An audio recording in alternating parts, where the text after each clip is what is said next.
तुझे नमस्कार है। देवता कहते हैं कि यदि कोई व्यक्ति अपने कर्तव्य में लगाए, अपने अच्छे काम में लगाए, तो हे माँ ये तेरी कृपा है, तेरी कृपा के बिना कोई असली काम कर ही कहाँ पाएगा। और यदि हम और आप अच्छे कामों में लगे हैं, बढ़िया कामों में लगे हैं, उत्साहित होकर के कार्य कर रहे हैं, तो देवता कहते हैं कि उनके ऊपर माँ भगवती जगदम्बा की कृपा है, क्योंकि जगदम्बा शक्ति है और शक्तिहीन व्यक्ति कुछ भी नहीं कर सकता। व्यक्ति कमजोर हो जाता है तो कोई ये नहीं कहता कि इसके अंदर विष्णु नहीं रहे। व्यक्ति कमजोर हो जाता है तो कोई ये नहीं कहता कि इसके अंदर शंकर नहीं रहे। लेकिन व्यक्ति कमजोर हो जाता है तो ये जरूर कहते हैं कि अब इसके अंदर शक्ति नहीं रही, कमजोर हो गया। वो शक्ति क्या है? बेटा नीचे बैठा। शक्ति क्या है? वो माँ भगवती जगदम्बा ही शक्ति है। जैसे पानी में प्यास बुझाने की ताकत है, वही दुर्गा है। सूर्य में प्रकाश देने की शक्ति है, वही दुर्गा है।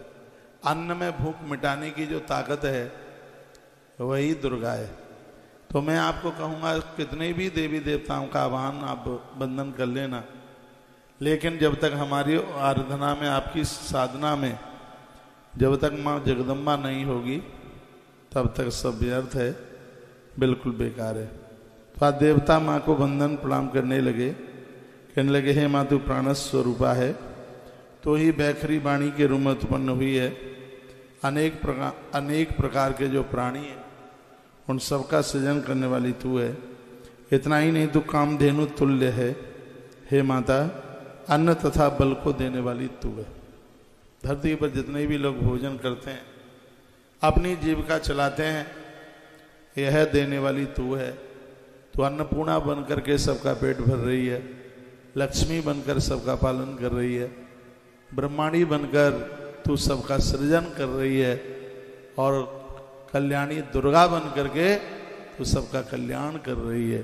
देवता कहते हैं हे माँ, हमारा आप बंधन स्वीकार कीजिए, प्रणाम स्वीकार कीजिए। मैं आप सबको कहना चाहूँगा कि ये जो मैं आपको बोल रहा हूँ, ये सब चीज़ें समझ में नहीं आती हैं तो भी जरूर सुनिएगा। क्यों? लिखा है यम यम चिंतते काम, इसमें लिखा है सुतम हरित पापानी तथा आरोग्यम प्रक्षति। यदि आपने सिर्फ सुन लिया है, सुनने मात्र से भी पाप जल जाते हैं, आरोग्यता मिल जाती है। और तो आप इसको जरूर सुनिए जो मैं आपके बीच में रखे हूँ, जिसका नाम है देवी अथर्व शीर्ष। बड़ा मांगलिक पाठ है, यह रोजाना हो जाए तो और ज़्यादा ठीक है। नंदिनी शर्मा, क्या लिखा है? राधे राधे गुरुजी, क्या आपके आश्रम में कोई लड़कियों की नौकरी का स्थान खाली है क्या? मुझे कोई नौकरी मिल सकती है? बिटिया, आश्रम में सब लड़के ही लोग हैं, वहाँ पर कोई ऐसी बेटियों की व्यवस्था नहीं है। वहाँ कोई ऐसा, वहाँ पर किसी भी ऑफिस में, किसी भी काम में कोई भी बेटी है नहीं, क्योंकि बेटियों को फिर संभालने के लिए फिर वहाँ पर लेडीज ही डिपार्टमेंट होना चाहिए। तो यह आश्रम में हमने लागू नहीं कर रखा है, क्योंकि आज का टाइम थोड़ा ज़्यादा दिक्कत और परेशानियों से भरा हुआ है। और मैं जो कह रहा हूँ वो सब इशारे में आप समझ रहे हैं। काल रात्रि ब्रह्मस्तुताम वैष्णवीम स्कंद मातरम सरस्वती अदितिम दक्ष द्वितरम नमामः पावनाम शिवाम। हे कालका मैया, हम तुम्हारा आह्वान करते हैं, जो तुम्हें कालका शब्द से उच्चारण करते हैं उनकी मौत का तुम नाश कर देते हो, उसकी जो दुर्गति है उसका तुम नाश कर देती हो, उसकी मृत्यु को दूर धकेल देती हो। वेदों द्वारा स्तुति हुई विष्णु शक्ति आप हैं, स्कंद माता आप हैं, शिव शक्ति आप हैं। सरस्वती अदितिम दक्ष दुहितरम नमाम पावनाम शिवाम। हे महेश्वरी, आप ब्रह्मा की ब्रह्म शक्ति हैं, देव माता अदिति और दक्ष कन्या सती, पाप नाशनी कल्याणकारिणी भगवती को हम हृदय से बहुत बंदन, हृदय से हम बहुत बहुत नमस्कार करते हैं। एक बार जयकारा लगाइए, बोलो बांके बिहारी लाल की, श्री हनुमान जी महाराज की जय जय श्री राधे श्याम। एक यहाँ पर बड़ी सुंदर सी गायत्री है। महालक्ष्मी च विदमये सर्वशक्तये च धीमहि तन्नो देवी प्रचोदयात्। यह गायत्री पढ़ने से माँ भगवती जगदम्बा की बड़ी कृपा होती है, माँ लक्ष्मी कृपा बरसाती है, जिसके द्वारा घर में अन्न और धन की कोई कमी नहीं आती। आदित्य जनिष्ठ दक्ष यादुहिता तब, ये गायत्री आप लिख भी सकते हैं, रिकॉर्ड भी कर सकते हैं। महालक्ष्मी च विद्महे विष्णु पत्नी च धीमहि तन्नो, इसमें आप लक्ष्मी प्रचोदयात या देवी प्रचोदयात, इसमें आप यह रोज आप पढ़ सकते हैं। स्नान के तत्पश्चात शुद्ध होके धुले हुए वस्त्र पहनकर पूजा में बैठिए, गंगा का आचमन कीजिए, दिया जलाइए।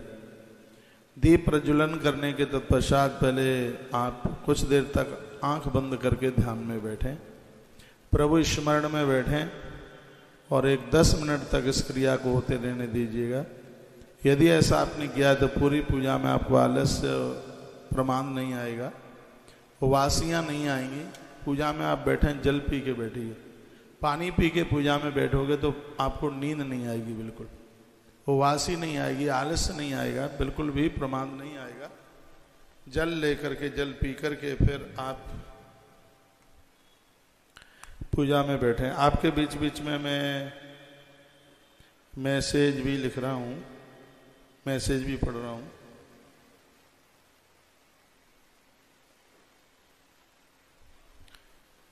एक मैसेज और आया है, नंदिनी शर्मा, गुरुजी आपका खूब खूब धन्यवाद है। गुरुजी जब आप हमारे प्रश्नों का उत्तर दे देते हैं तो बहुत शांति मिलती है मन को। या कोई गुरुजी लोग कोई प्रश्न का उत्तर नहीं देते। अब मैं तो मैसेज पर मेरा ध्यान होता है और सामने मोबाइल रखा है, आप बड़ी भावना से प्रश्न लिख करके भेजते हैं, तो हम जैसे लोगों की जवाबदारी बनती है उसका जवाब देने के लिए। राजकुमार राठौर आप लिखा है, गुरुजी हमारे कृष्ण जी की मूर्ति में गौ माता के पैर पर दरार आ गई है, अब क्या करें? कोई दिक्कत नहीं है, उसमें कुछ भर दीजिए। और 2.25 फीट से ऊपर की जो प्रतिमा है उसमें खंडित पंडित की बात देखी जाती है और कोई दिक्कत नहीं है, आप उनको पूजिए। आप में से कोई कुछ पूछ तो नहीं रहा है, माइक उधर रखा है, फिर आप कहेंगे कि हम कुछ पूछ ही नहीं पाए, हम कुछ बात ही नहीं कर पाए। तो अभी मैं आपसे गणेश अथर्व शीर्ष की बात कर रहा हूँ, इसको आप सुन लीजिए। इसकी महिमा है, ये आपके घर में किताब में ये लिखा है। इसकी महिमा क्या है, इसका महात्म्य क्या है, वो मैं आपके बीच में रख रहा हूँ। पाशांकुश धराम सौम्याम वरदाभयस्तकाम, ये जो इस स्तोत्र का पाठ करेंगे अपराधों के ऊपर अंकुश ही नहीं लग जाएगा, अपराध करने का मन ही नहीं होगा, सौम्याम स्वभाव सौम्य हो जाएगा, क्रोध को जीत लेंगे। माता रानी का बरदहस्त आपके ऊपर तो होगा ही, लेकिन जो माँ भगवती के भजनानंदी भगत हैं वो भी अपना हाथ किसी के सिर पर रख देंगे तो सामने वाले का जीवन बदल जाएगा। इतनी बड़ी महिमा है, इसलिए तो हम उन लोगों के पास मिलने को जाते हैं, चरण छूते हैं। चरण छूने का मतलब क्या है? चरण छूने का मतलब यह है कि सामने वाले का हाथ हमारे सिर पर पड़ जाए। वो सिर पर नहीं रखता है, यदि मन से भी उसकी दृष्टि, भजनानंदी की दृष्टि हमारे ऊपर पड़ गई है तो उसकी दृष्टि पड़ते ही हमारे पापों का खेल समाप्त हो जाता है। संत दरस जेमी पातक डरे। यदि हम सामने से झुकते हैं, प्रणाम करने के लिए झुक जाते हैं, तो सामने वाले की दृष्टि सीधे हमारे सिर के ऊपर पड़ती है। हम सीधे खड़े रहें तो हो सकता है कि सामने वाले की दृष्टि हमारे सिर के ऊपर ना पड़े, उसकी दृष्टि हमारे चेहरे पर पड़े, हमारी बाजुओं पर पड़े। ये बिल्कुल भी नहीं है कि उसकी दृष्टि हमारे सिर के ऊपर पड़े। महापुरुष की दृष्टि हमारे मस्तिष्क के ऊपर पड़नी चाहिए, और वो मस्तिष्क के ऊपर दृष्टि तब पड़ती है जब हम झुक जाते हैं नीचे प्रणाम करने के लिए, क्योंकि जितने भी अपराध हैं वो सब मस्तिष्क के ऊपर रहते हैं। इसलिए महापुरुषों की दृष्टि हमारे मस्तिष्क के ऊपर पड़नी चाहिए। जब उनकी दृष्टि हमारे सिर के ऊपर पड़ती है तो हमारे संपूर्ण पाप उसी समय जल के राख हो जाते हैं। या उनकी दृष्टि पड़ जाए सिर के ऊपर, या उनका हाथ हमारे सिर के ऊपर आ जावे, समझ लीजिए पापों का खेल खत्म हो जाएगा। इसलिए हम गुरुजनों के पास, इसलिए हम महापुरुषों के पास हम जाते हैं। एक बहन पूछ रही है, कोई बहन बताओ मैं दिख रही हूँ क्या? मैं ही बता देता हूँ, बहन सुनीता दुबे तुम दिख रही हो, तुम्हारा मैसेज पढ़ लिया है, दिख रही हो तुम। बोलिए बांके बिहारी लाल की, हनुमान जी महाराज की। मंत्राणाम मात्रकाम देवी शब्दानाम ज्ञान रूपिणी। जो माता के मंत्र का ओम ऐं ह्रीं क्लीं चामुंडा विच्ची, मैया का कौन सा भी रूप क्यों ना हो, मैया इस नवाहन मंत्र में समाहित है। ओम ऐं ह्रीं क्लीं चामुंडा विच्ची, जो इस मंत्र का नित्य उच्चारण करते हैं, जब करते हैं, रुद्राक्ष की माला पर ये बहुत ज़्यादा प्रभावी होता है मंत्र। तो वर्णन है कि ज्ञानवान तो आप बने ही जाएंगे, शब्द आप सिद्ध हो, शब्दों की सिद्धि हो जाएगी। शब्दों की सिद्धि किसे कहते हैं? जो आप मुंह से बोल दें वही पूरा हो जाए, ऐसे शब्द सिद्धि कहते हैं। आपके मुंह से जो निकला है, हम कभी गुरुजनों के पास जाते हैं अपना कुछ मन की भावना लेके, हमारा ये काम पूरा हो जाए, फिर हम उनको कहते हैं कि महाराज जी बस आप मुंह से बोल दीजिए, हमें विश्वास है कि आप मुंह से जो बोल दोगे वही पूरा हो जाएगा। तो इसको कहते हैं शब्द सिद्धि। और जो भगवान का भजन करते हैं, प्रभु चरणों में अपने जीवन का निर्वाण करते हैं, तो विशेष रूप से जो माता रानी के भक्त हैं, माता रानी के पुजारी हैं, सबसे जल्दी सिद्धि इस कलयुग में माँ की कृपा से प्रभावित हो जाती है। 3 के द्वारा सिद्धि इस कलयुग में बहुत ज़्यादा है। माँ दुर्गा, गणेश जी और बजरंगबली, हनुमंत लाल जी। इस कलयुग में इन तीनों के दरबार में पहुंच करके साधक को सिद्धि मिल जाती है। बोलो भक्तु वत्सल भगवान की। बहन सरता शर्मा आपने लिखा है, मेरी सहेली के कान्हा जी काले पड़ गए हैं, दही से नहलाइए। दही से हम लोग रोज भगवान को स्नान कराते हैं, दमकते हैं, चमकते हैं। दही से सब भगवान को नहलाइए। वैसे भी पंचामृत की बड़ी महिमा है। पंच नद्यः सरस्वती मपियंत सस्रोतसः, सरस्वती तो पंचधासो देशोद्भव सरतः। जो पंचामृत से भगवान को स्नान कराते हैं, लिखने के लायक बात है। इस मृत्यु लोक में जितनी भी नदियां हैं, सभी नदियों के जल से भगवान को स्नान कराने का फल तत्काल प्राप्त हो जाता है। यह पंचामृत की इतनी बड़ी महिमा है। 5 चीजों को अमृत माना गया है। एक है दूध, एक है दही, एक है घी, एक है शहद और एक है शर्करा, खांड जिसे बोलते हैं। ये आजकल ये चीनी बनाई जाती है तो भाई याद है, बिल्कुल ना पूजा के लायक है ना खाने के लायक है। वो तो आपने तो बनते इसको देखा नहीं है। किसी चीनी की मील में आप चले जाएंगे, ना तो तुम खाओगे चीनी और ना अपनों को खाने दोगे। उसको बनाने की ऐसी प्रक्रिया है। इसलिए पूजा में आप बतासा प्रयोग किया करें, पूजा में आप मिश्री लिया करें। और खांड आती है पीले रंग की, हम लोग उसी को पूजा में प्रयोग में लेते हैं, उसको अमृत कहा गया है। तो ये 5 चीजें अमृत हैं। दूध अमृत है। आदत में आप डाल लें इसको पीने के लिए, आपका शरीर टूटेगा नहीं, आप कमजोर नहीं होंगे। सबसे बड़ी बात यह है कि आपका उत्साह कम नहीं होगा। दूध अमृत है। याद रखना, कच्चा दूध से भगवान को नहलाने पर वंश वृद्धि बढ़ती है। इतनी बड़ी महिमा है उसको। मैं नारियल देता हूं तब बोलता हूं, एक कटोरी में गौ माता का कच्चा दूध रखिए, हो सके थोड़ी मिश्री डाल लीजिए उसमें। गोपाल बीज मंत्र ओम क्रीम कृष्णाय गोविंदाय गोपीजन वल्लभाय नमः स्वाहा 108 बार जप के इसको 108 बार इसको जप किया जाए। उसके बाद उस दूध को पी लें, पत्नी पी ले। ये तो इतना बड़ा उपचार है कि नारी का बांझपन समाप्त हो जाता है। तो ये अमृत है। ये संसार की कोई साधारण वस्तु नहीं है। दूध से भी ज्यादा प्रभावशाली दही है। दही का टाइम लेने का 11 बजे से लेके 3 बजे तक का। सुबह दोपहर में 11 बजे से लेके 3 बजे तक का 4 घंटे का टाइम है दही लेने का। रात्रि में दही नहीं लिया जाता। सुबह भी भोर में जल्दी दही मत लीजिएगा।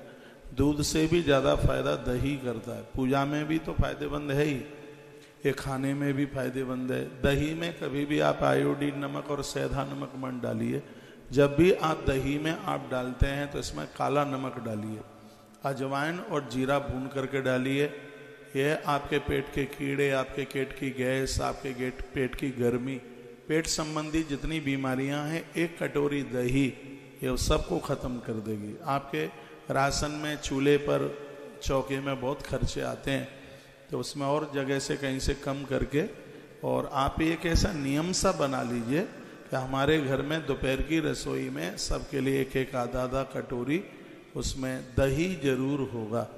अरे उतने का दही आप खा नहीं पाएंगे, उससे ज़्यादा तो बीमारियों से आपका पैसा बच जाएगा। कभी भी बिना घी की खुर्री रोटी मत खाइए, उसको चुपड़ कर। एक दिन मैं बोल रहा था, नाम के आगे जी और रोटी के ऊपर घी, दोनों में बड़ा आनंद आता है। हाँ, तो आप लीजिए। लोग कहते हैं चिपड़ी रोटी खाएंगे तो ब्लॉकेज हो जाएगा, कुछ भी नहीं होगा। आप चिपड़ी रोटी आप खाएंगे, इससे आपकी स्किन है वो खुरदुरी नहीं होगी। घी वाली रोटी खाने से बॉडी में किसी भी प्रकार का इन्फेक्शन नहीं होता। इस बात को बहुत ध्यान से सुन लीजिएगा। शरीर में खाज, खुजली, ये सब चीज़ें नहीं होती हैं। और जो अंदर में जो चिकनाई होती है, इससे आपके चेहरे पर ग्लोवर बनता है, उससे चेहरे पर दमक होती है, चमड़ी सूखती नहीं है। और घी की रोटी खाने से वृद्धावस्था में जल्दी झुर्रियाँ नहीं पड़ती। ये बहुत बड़ा इसका प्रभाव है। घी, दूध, मक्खन, छाछ ये आप लेते हैं, इससे कभी भी ये समझ लीजिएगा हड्डियों में गैप नहीं होता। तो ये बहुत लाभदायक है। और जब से सब चीज़ें बंद हो रही हैं तभी तो ये बहुत ज़्यादा दिक्कत हो रही है। अब तो ये मेडिकल साइंस भी इस बात को मान गई है कि जोड़ों का दर्द, हड्डियों का दर्द, कमर कूले का दर्द, ये काय से हो रहा है, ये कॉफ़ी और चाय से हो रहा है। ये वो लोग अब बोलने लगे हैं, वो कहने लगे हैं, और वो नहीं लेते हैं। वो धीरे धीरे करके वो उसे छोड़ रहे हैं।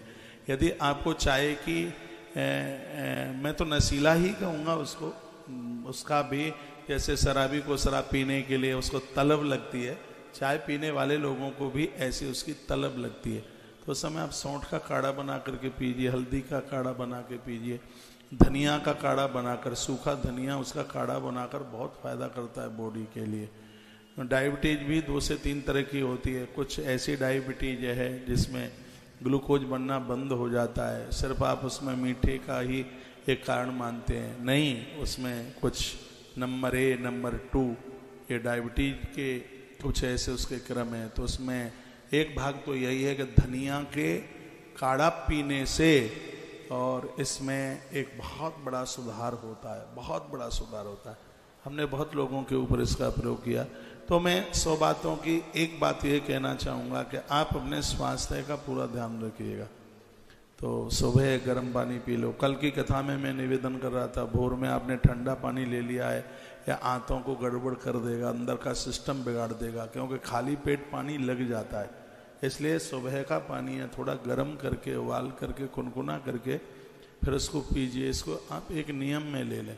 दोपहर में थोड़ा दही ले लीजिए, रात्रि को सोते समय थोड़ा सा 1 गिलास दूध, उसमें थोड़ी हल्दी डाल लीजिएगा। दूध में कभी नमक न डालें, दूध में कभी कोई भी मसाला न डालें, और दूध कभी फल के साथ न लें। फलों में भी यदि दूध किसी के संग चलता है तो ओनली सिर्फ केला, केले के अलावा यह दूध किसी भी फल के संग नहीं चलता। इससे शरीर में तमाम प्रकार की दिक्कतें हो जाती हैं। कभी मैंने बोला था कि दूध और पपीता संग ले लो, 1,00,000% ये रोग हो जाएगा, सफ़ेद दाग वाला। एक आध दिन लिया है वो बात अलग है, तो यदि लग करके यदि ये ले लिया तो यह बीमारी से आदमी बच नहीं पाएगा। लोग कहते हैं कि बीमारी पाप से होती है, नहीं, अपनी ढील पोल से भी होती है। अपना ठीक से जीवन ना जीने पर भी बॉडी में इन्फेक्शन हो जाता है और ये बीमारी पनप जाती है। बड़ी घातक बीमारी है। इसलिए अपने स्वास्थ्य का तो बहुत ध्यान रखना है। क्या खाना है, क्या नहीं खाना है, इस बात को ध्यान दें। बच्चे अभी 25 साल से जिनकी कम उम्र है, तो उनके लिए और ज़्यादा 12-13 साल के बच्चों के लिए, युवाओं के लिए शहद दिन में फ़ायदा करता है। छोटे बच्चों के लिए शहद रात्रि को सोते समय, रात्रि को बाथरूम बिस्तर पर करना ये आदत नहीं है, बीमारी है।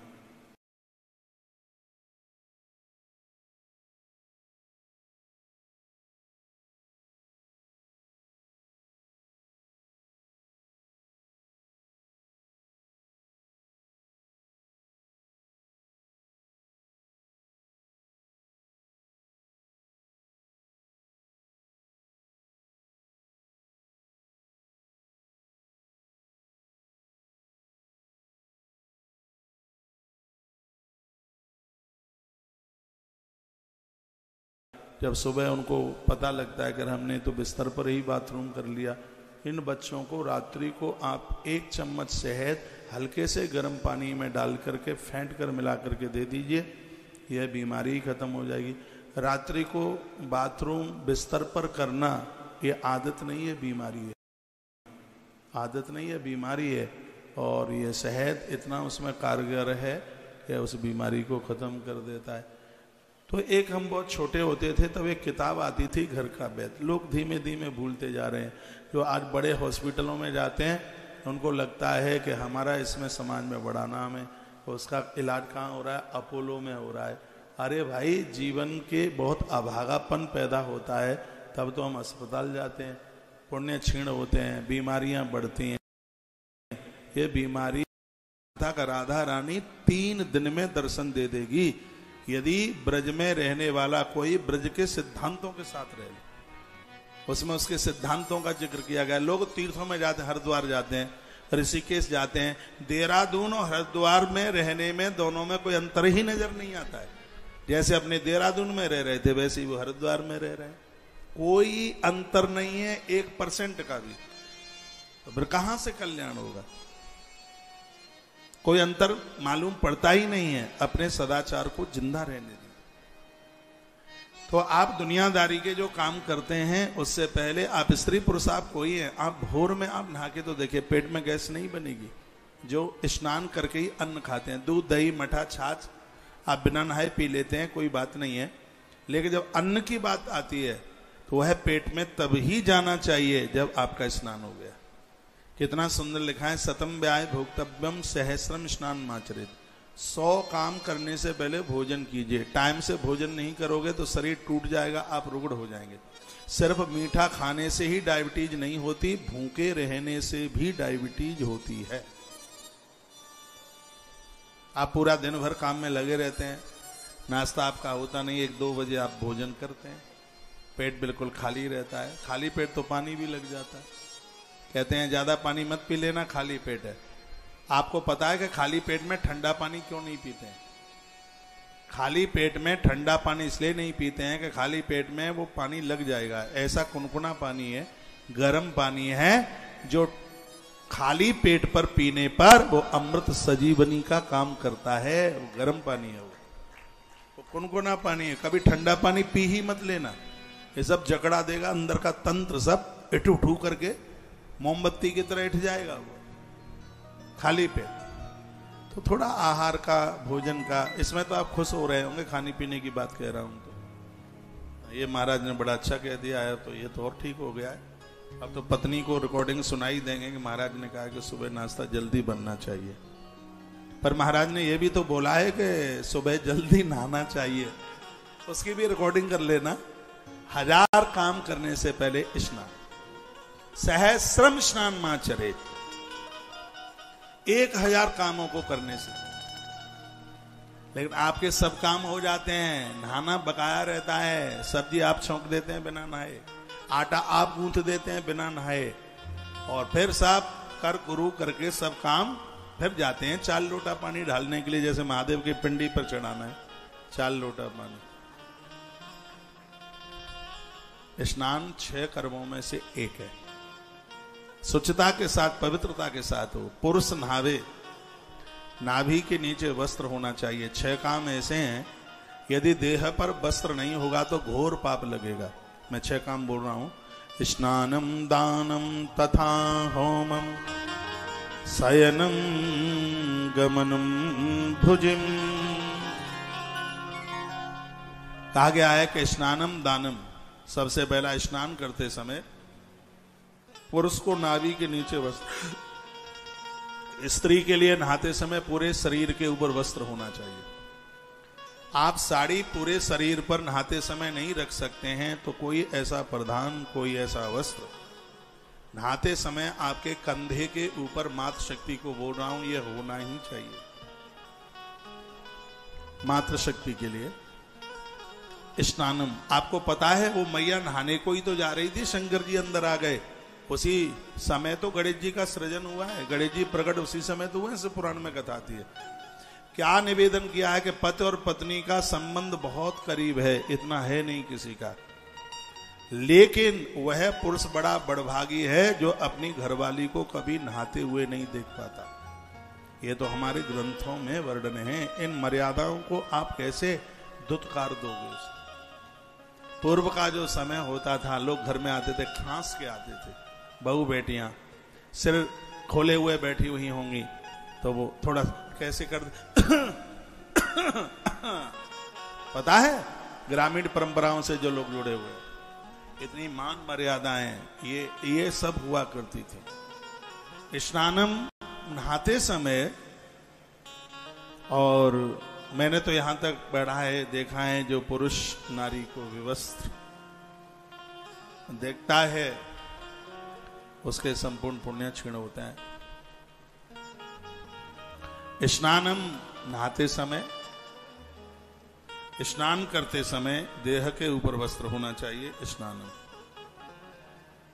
दानम, देते समय शरीर के ऊपर वस्त्र होना चाहिए। किसी को दे रहे हैं, थोड़ा सिर ढक लीजिए। स्नानम, दानम, गमनम, यात्रा करते समय, भले आप एक रात्रि के लिए कहीं जा रहे हैं, कहीं रुकना पड़े, एक कपड़ों की ड्रेस आप अपने थैले में डाल के लेके जाइए, क्योंकि रात्रि का पहना हुआ वस्त्र कफन से भी ज्यादा पवित्र होता है, जिसे दूसरे दिन पूजा पाठ में पहन के नहीं बैठ सकते। स्नानम, दानम, गमनम, शयनम, रात्रि को सोते समय देह के ऊपर वस्त्र होना चाहिए। यदि इस मर्यादा का उल्लंघन किया है तो कृत पाप भवेत, व्यक्ति को घोर पाप का अधिकारी बनना पड़ता है, उसके पुण्य क्षीण हो जाते हैं। हवन यज्ञ करते समय, यजन करते समय देह के ऊपर वस्त्र होना चाहिए। ये 6 कर्मों में जो स्नान की बात कही है, नहाना एक हमारे वेदोक्त विधि से इसमें वर्णन किया गया है। ये किसी आराधना से कम नहीं है। स्नान कर 2 काम ऐसे हैं जहां एक जगह बोला जाता है और एक जगह मौन रहा जाता है। जहां मौन रहा जाता है वो स्थान है जब हम भोजन कर रहे होते हैं। खाते समय बिल्कुल मौन रहिए। वैसे तो पूरा दिन भर जीभ कुचुर कुचुर करती ही रहती है, खाते समय इसको एक 10 मिनट के लिए इसको थोड़ा विश्राम मिल जाए। खाते समय, ऐसा ग्रंथ कहते हैं कि जो खाते समय जो बोलता है उसका भोजन का ग्रास है कीड़ा मकोड़ा बन जाता है उसको। भोजन करते समय मौन रहिए और नहाते समय बोलिए। स्नान करते समय कोई कीर्तन बोलिए, नदियों का नाम लीजिए, गंगा जी का नाम लीजिएगा, कुछ न कुछ भगवत नाम कीर्तन कीजिए। एक बार मैं पंजाब में था कहीं, थोड़ा टाइम सा हो गया है, एक बाथरूम में से आवाज आ रही थी, मेरा मुंडा बिगड़ा जाए, मेरा मुंडा बिगड़ा जाए। वो नहा रहा था और गा रहा था। अब मुंडा तो बिगड़ेगा ही। स्नान करते समय आपकी जिह्वा पर कुछ नदियों के, तीर्थों के कोई कीर्तन हो, उस समय आपके 3.5 करोड़ रोमों में से वो जल अंदर प्रवेश करेगा, आपका हृदय पटल इतना पवित्र हो जाएगा, उस पर बिहारी जी आकर के बैठ जाए। भगवत नाम उच्चारण करते हुए साधु लोग स्नान करते हैं, तमाम नदियों के नाम ले देते हैं। तो नहाते समय भगवान का नाम लेकर के स्नान करें और खाते समय बिल्कुल मौन रहे, उस समय बोले नहीं। अपना देश, अपने यहां स्नान शुद्धता और पवित्रता में लिया गया है। बताते हैं कहीं किसी गमी में गए हैं, किसी की देहली पर गए हैं, आते वस्त्र सहित नहाइए। ऐसा वर्णन है, किसी के दरवाजे पर उठावनी में गए हैं, सूतक पातक में गए हैं, शुद्धि तब मिलती है जब वस्त्र सहित नहाया जाता है। जिसके अंगों को उतरा चाट गया है उन लोगों को तभी ही शुद्धि मिलती है जब कपड़ों सहित डुबकी लगाई जाती है, छुटिया तक नहाया जाता है। कुतरा जानते हैं? हाँ, वही डॉगी, आपका सुल्तान। लेकिन कुतरा कल्चर ऐसा चल के आया है, जब तक कुत्ते से मुंह न चटवा लें तब तक तो चैन ही नहीं पड़ता है बिल्कुल भी। बड़ा ध्यान रखते हैं उसका। मम्मी पापा का इतना भले ही ध्यान ना हो, लेकिन मोंटी का ध्यान बहुत ज्यादा रखता है। दादी माँ को बैठा लो कहीं, बोलिए बांके बिहारी लाल की जय हो। श्री हनुमान जी महाराज की जय हो। आज के आनंद की जय हो। तो पहला काम है भगवान का नाम, दूसरा स्नान, तीसरा काम है भले ही 10 मिनट के लिए अपने घर के मंदिर में बैठे और रोज बैठिए, क्योंकि जिनके घर में मंदिर में श्रद्धा नहीं है उनको 4 धाम का कुछ भी नहीं मिलता। पहले अपने घर में जहां आपने मंदिर बनाया है वहां आप बैठिए। महर्षि वाल्मीकि जी को राम जी ने पूछा कि हम कहाँ रहे, तो उन्होंने कहा कि जिन घरों में घर का एक एक व्यक्ति घर में बने हुए मंदिर में प्रणाम करता है, भगवान आप अयोध्या रहना भले ही भूल जाना, लेकिन उन लोगों के घर में वास करना आप न भूलना।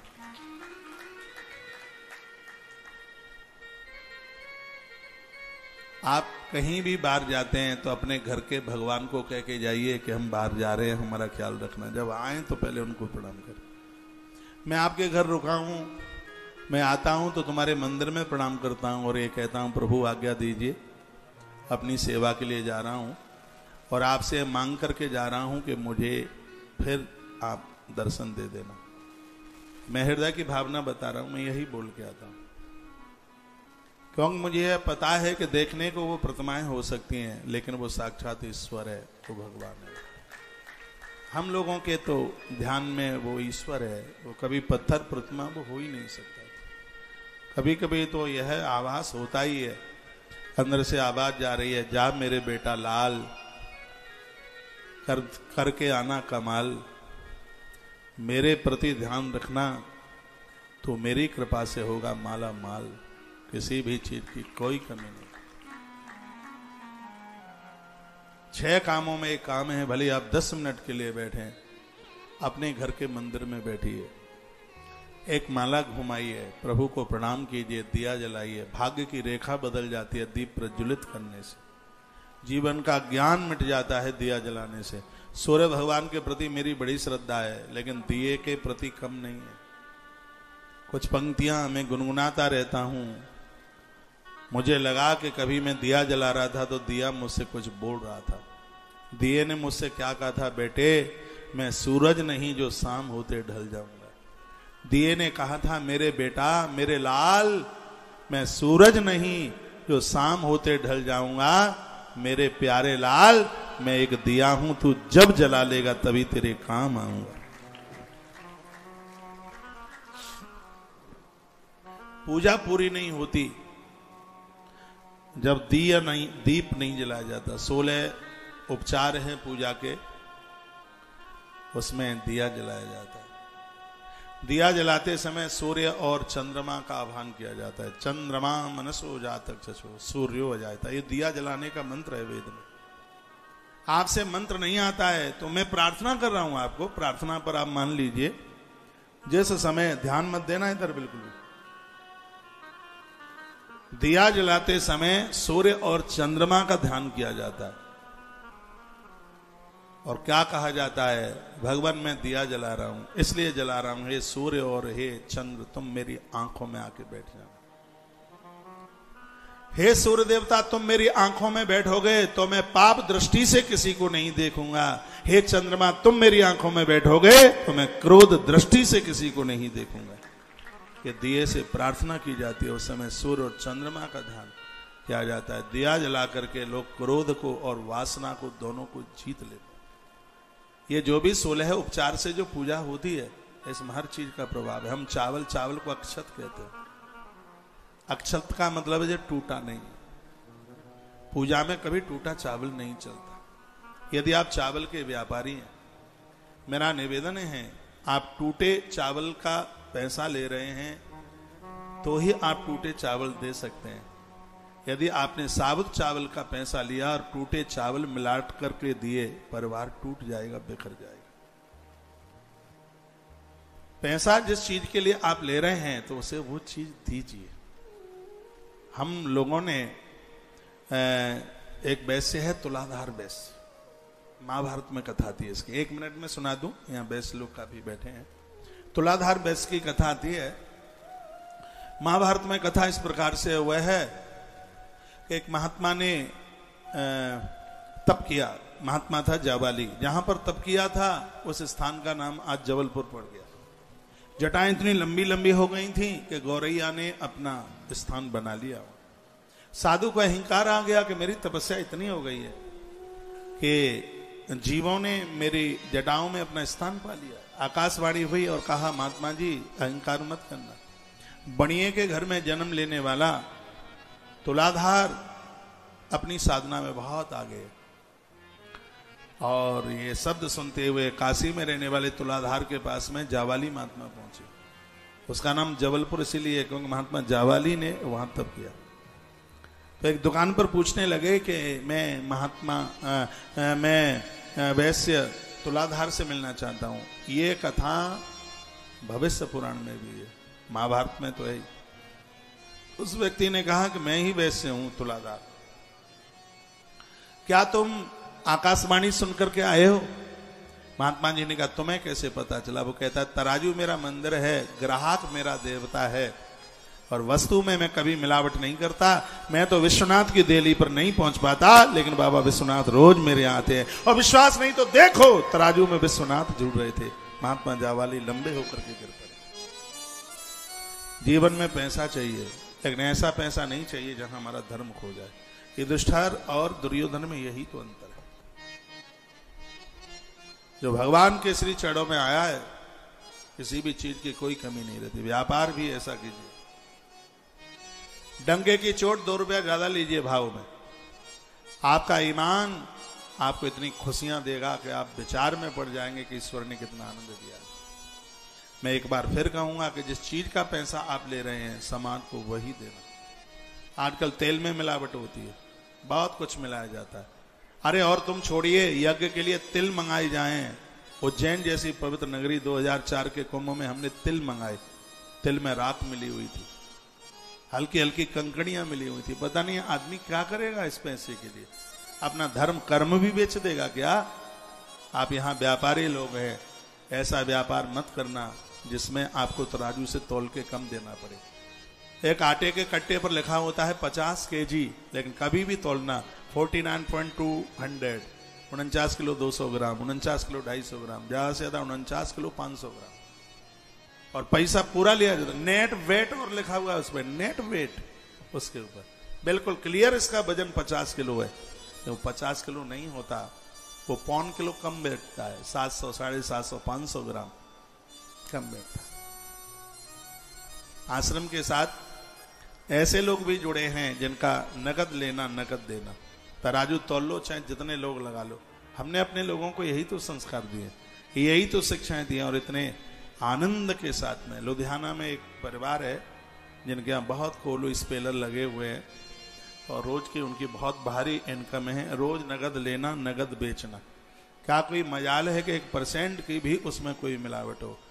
और ऐसे आनंद जी रहे हैं जैसे इंद्र अमरावती में आनंद के साथ जीवन जीता है। इसी धरती पर, इसी कलयुग में 1 पैसे की हेरा फेरी नहीं कहीं, बिल्कुल भी। जिसकी जरूरत है लीजिए। नाम कमाया है, रेट खुलते हैं उनके द्वारा, मंडी का भाव खुलता है उनके द्वारा। ऐसा जीवन जीने में आनंद आता है भाई, ऐसा जीवन जीने उत्साह के साथ। बहुत लोग रोते ही रहते हैं, घाटा पड़ गया, घाटा पड़। कुछ आत्मबल भी तो होना चाहिए। घाटा पड़ गया, घाटा पड़ गया। अरे मुनाफा जिस व्यापार में आपको होगी तो कभी घाटा भी होता है। जहां घाटा पड़ा है, मुनाफा उसी कारोबार से आपको होने वाला। आप यहां क्षत्रियाणी माताएं बैठे हैं, आग्रह पूर्वक मेरा निवेदन है, एक बेटे को फौज में भेजना। हाँ, बिल्कुल भेजना।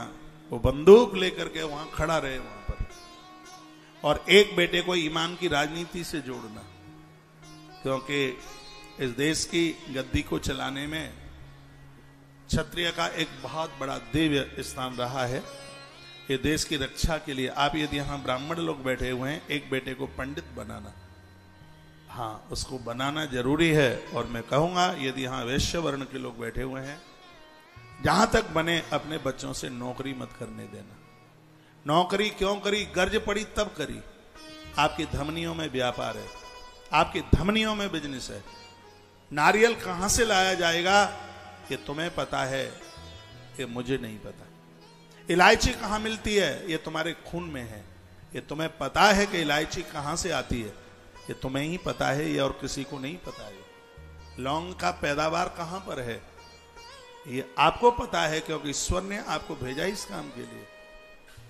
और सिर ऊपर उठा करके ऐसा व्यापार करना जिस वाणिज्य को करने में आपको आनंद आवे। श्रीमद् भागवत जी में इकोनॉमी की बात कही गई है, अर्थशास्त्र की बात कही गई है। भागवत में सब कुछ अर्थशास्त्र है, भूगोल है, ज्योग्राफी है, तो उसमें अर्थ कैसे, और अर्थ बुरा कहाँ है। 4 पुरुषार्थ में सेकंड नंबर तो अर्थ का ही आता है। पहला है धर्म, दूसरा है अर्थ, तीसरा है काम, चौथा है मोक्ष। इसका अर्थ आप जानते हैं। इसका अर्थ यह है, सबसे पहला है धर्म। घर के बाहर निकले हैं तो भगवान की आराधना पूजा पाठ करके, भले ही थोड़ा समय दें, भगवान को वंदन प्रार्थना करके फिर अर्थ फिर कमाने के लिए जाए। तीसरा है काम। जब आप लौट करके आते हैं तो यह नहीं कहते मोबाइल पर और टैबलेट पर और काय पर। काम, काम मीन्स परिवार। थोड़ा परिवार के पास बैठिए, पत्नी के पास बैठिए, बच्चों के पास बैठिए, माँ के पास बैठिए। पूरे दिन भर से आपकी प्रतीक्षा कर रही है, पूरा दिन हो गया उसको इंतजार करते हुए। अभी मैंने 4 दिन पहले एक वीडियो डाली है। मैंने कहा कि जब जब घरवाली के पास आप बैठते हैं तो मोबाइल को दूर फेंक करके बैठिए। भले आप 10 मिनट बैठे हैं, उसको 10 मिनट का टाइम दीजिए। मम्मी पापा के पास आप बैठते हैं तो थोड़ा सा मुक्त होकर के बैठिए, उनके पास बैठिए। काम मीन्स परिवार।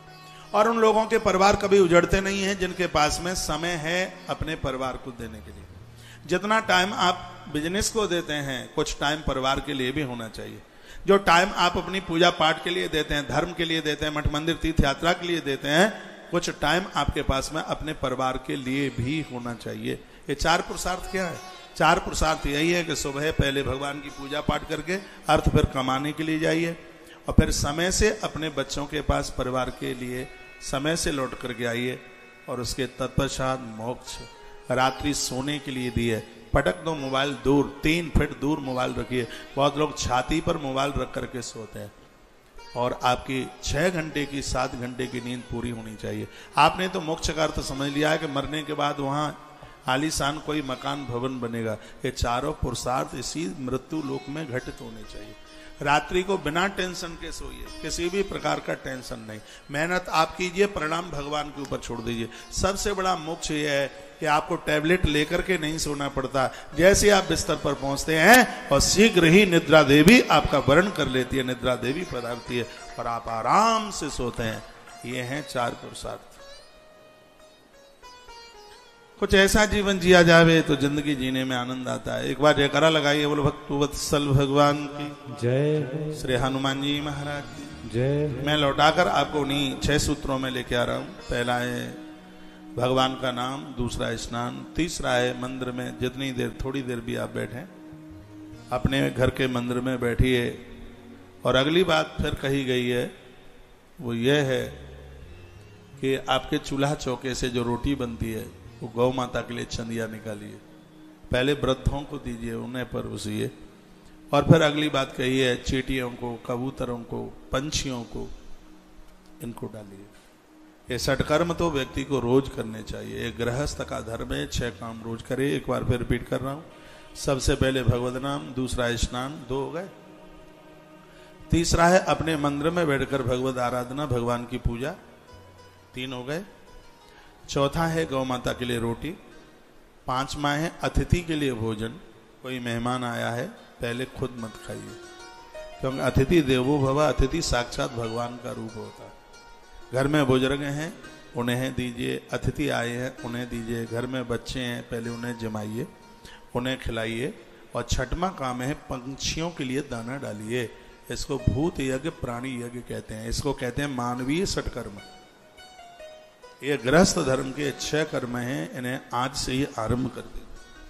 सुबह आप वॉकिंग के लिए जाते हैं, घूमने के लिए जाते हैं, थोड़ा सा थैला में कुछ बिस्किट हैं, कुछ और भी चीजें।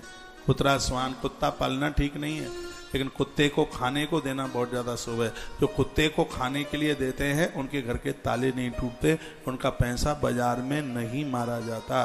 कुत्ते को देना कुछ इतना बढ़िया है। ये भैरों का गढ़ है, ये स्वान, इसको पालना ठीक नहीं है। हाँ, इसको देना ठीक है। उसको कुछ खिलाइए, उसको कुछ दीजिए, ये करे 6 कर्म। फिर तो ग्रस्त ठीक। ग्रस्त एताम पदमीम विदना येन चांजसा, ऐसी ग्रस्त की वो पदवी बड़ी अद्भुत है। युधिष्ठिर राजा ने पूछा था कि मैं ग्रस्त में हूं, क्या मैं भगवान का कैसे उन्हें प्राप्त कर सकूं? तब देवसी नारद जी ने कुछ बातें बताई हैं और वही बातें मैंने आपके बीच में रखी हैं। आइए 7वां स्कंद पूरा होता है, एक बार बोलिए ओम हरे नमः। ओम हरे नमः। अब हम श्रीमद् भागवत के 8वें स्कंद में प्रवेश करते हैं। बोलिए ओम नमो भगवते वासुदेवाय। ओम नमो भगवते वासुदेवाय। आइए